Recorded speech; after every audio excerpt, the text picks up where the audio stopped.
था। चुड़ैल रात भर गांव में घूमती और गांव का जो भी आदमी उसे दिखाई देता उसे वो घायल कर देती। अरे कोई तो बचाओ, मर गया रे। एक रात हरिया अपने खेत से अपने घर लौट रहा था कि तभी अचानक उसके सामने चुड़ैल आ जाती है। अरे बाप रे, ये चुड़ैल कहाँ से आ गई? आज तो मैं गया काम से।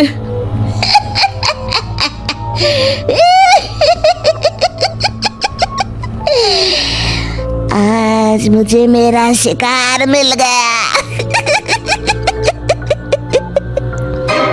अरे चुड़ैल दीदी, मुझे छोड़ दो। जैसे ही चुड़ैल हरिया की तरफ बढ़ती है, हरिया वहां से भाग जाता है और अपने घर के दरवाजे पे पहुंचता है। अरे भगवान, जल्दी से दरवाजा खोलो, मेरे पीछे चुड़ैल पड़ी है। हरिया की पत्नी जल्दी से दरवाजा खोल देती है। अरे आप इतना हाफ क्यों रहे हैं? अरे मेरे पीछे चुड़ैल पड़ी है, आज तो मैं बाल बाल बच गया। जल्दी से सभी दरवाजे और सभी खिड़कियों को बंद करके बत्ती बुझा दो। तभी चुड़ैल हरिया के घर के पास पहुंच जाती है। अरे वो आदमी कहाँ गायब हो गया? मैं भी देखती हूँ आखिर कब तक बचेगा। मैं अपने शिकार को इतनी आसानी से नहीं छोड़ती। इतना कहकर चुड़ैल वहां से चली जाती है।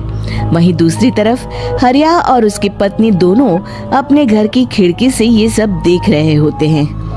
अरे बाप रे, ये तो बड़ी डरावनी चुड़ैल थी। अगले दिन ये बात आग की तरह पूरे गांव में फैल जाती है और धीरे धीरे लोग चुड़ैल के डर के मारे शाम होते ही अपने घरों से बाहर निकलना बंद कर देते हैं। कुछ दिनों के बाद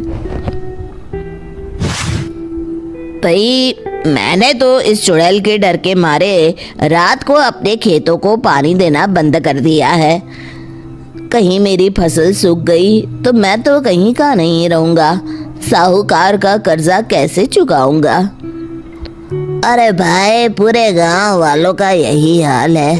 पता नहीं ये चुड़ैल हमारे गांव में कहां से आ गई।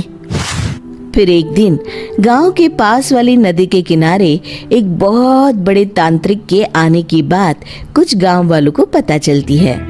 वो लोग जाके ये बात गांव के मुखिया को बताते हैं। मुखिया जी, नदी के किनारे एक बहुत ही पहुंचे हुए तांत्रिक बाबा आए हैं। हमें उनसे मदद मांगनी चाहिए। मैंने सुना है वो बड़े बड़े भूतों और चुड़ैलों को अपने वश में कर लेते हैं। मुखिया जी सभी गांव वालों को लेकर उस तांत्रिक के पास पहुंच जाते हैं। ओम फट स्वाहा, ओम फट स्वाहा। तभी तांत्रिक अपनी बंद आंखों को खोलकर कहता है, क्या बात है? तुम सब लोग यहाँ क्यों आए हो?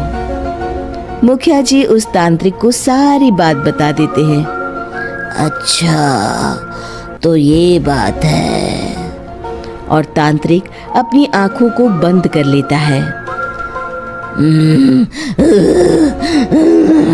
मैं देख रहा हूँ तुम्हारे पूर्वजों ने बहुत पाप किए थे, जिससे ये गांव अब श्रापित हो चुका है। उसी के फल स्वरूप तुम्हारे गांव में चुड़ैल आई है। ये चुड़ैल बहुत खतरनाक है, ये किसी को नहीं छोड़ेगी। हे भगवान, मर गए रे, अब क्या होगा? तभी गांव के मुखिया जी कहते हैं, बाबा, इस चुड़ैल से हम सबको बचा लीजिए। कोई तो उपाय होगा। इसका सिर्फ एक ही उपाय है। सभी गांव वालों को बारी बारी हर दिन अपनी आधी फसल उस पहाड़ी के ऊपर बनी काली गुफा में छोड़ के आनी होगी। तभी उस चुड़ैल की भूख मिटेगी और श्राप का प्रभाव खत्म हो जाएगा और तुम सब जिंदा बच जाओगे। सभी गांव वाले उस तांत्रिक की बात को मान लेते हैं और वहां से चले जाते हैं। फिर अगले दिन से रोज उस गांव के लोग बारी बारी से अपनी आधी फसल उस काली गुफा के पास जाकर रखाते। कुछ दिनों बाद हरिया की बारी आती है। बाप रे, आज तो मेरी बारी है उस काली गुफा में जाने की। क्या करूं, वो तो बड़ी खतरनाक चुड़ैल है।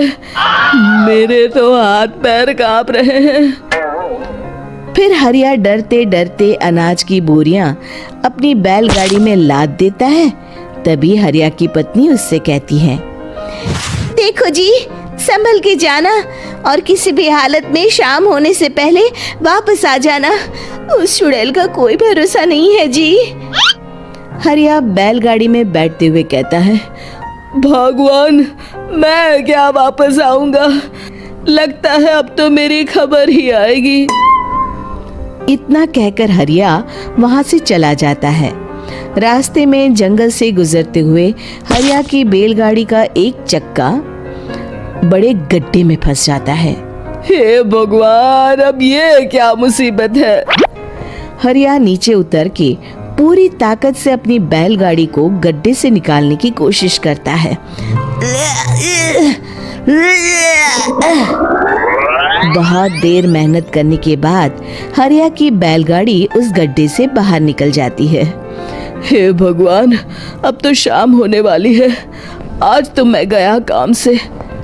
जैसे तैसे हरिया काली गुफा में पहुंच जाता है। अरे मर गया रे, यहाँ तो चारों तरफ डरावना माहौल है। मैंने यहाँ आने में बहुत देर कर दी, कहीं चुड़ैल नाराज ना हो जाए। हरिया अनाज की बोरिया वहां रख के जैसे ही जाने लगता है, तभी उसे किसी के आने की आवाज सुनाई देती है। हरिया एक कोने में छुपकर अंदर देखने लगता है। चुड़ैल वहां आती है और फिर अपने चेहरे से नकली चुड़ैल का मुखौटा निकाल देती है। हरिया ये देख के हक्का बक्का रह जाता है। तभी चुड़ैल कहती है, भैया यहाँ आना। आज तो बहुत अनाज आया है, इसे मिलाकर अब हमारे पास ढेर सारा अनाज जमा हो गया है। कल ही हम इसे शहर में बेच आएंगे और माला माल हो जाएंगे। तभी अंदर से नदी के किनारे वाला तांत्रिक बाहर आता है। अरे, ये तो तांत्रिक बाबा है। हाँ, अब तो हम दोनों की जिंदगी मजे में कटेगी। गांव वालों को बेवकूफ बनाना इतना भी मुश्किल नहीं था। लोग तो तुम्हें सच में असली चुड़ैल समझते हैं। हाँ, तुमने सही कहा। अब ये गांव वाले चुड़ैल के डर से जिंदगी भर इस काली गुफा में अनाज पहुंचाते रहेंगे। अच्छा, तो ये बात है। ये दोनों पूरे गांव वालों को बेवकूफ बना रहे हैं। अभी जाकर सबको बताता हूँ। हरिया उन दोनों की पूरी बातें सुन लेता है और जल्दी से वापस गांव में आता है। गांव वालों को पूरी बात बता देता है। इससे पहले वो दोनों हमारा अनाज लेकर शहर जाए, हमें उन दोनों को पकड़ना होगा। उधर दूसरी तरफ नकली तांत्रिक और नकली चुड़ैल बनी औरत एक बड़ी गाड़ी में सारा अनाज लाद के वहां से निकलने की तैयारी कर रहे होते हैं। जल्दी करो, इससे पहले हमें कोई देख ले। हमें यहाँ से निकलना होगा।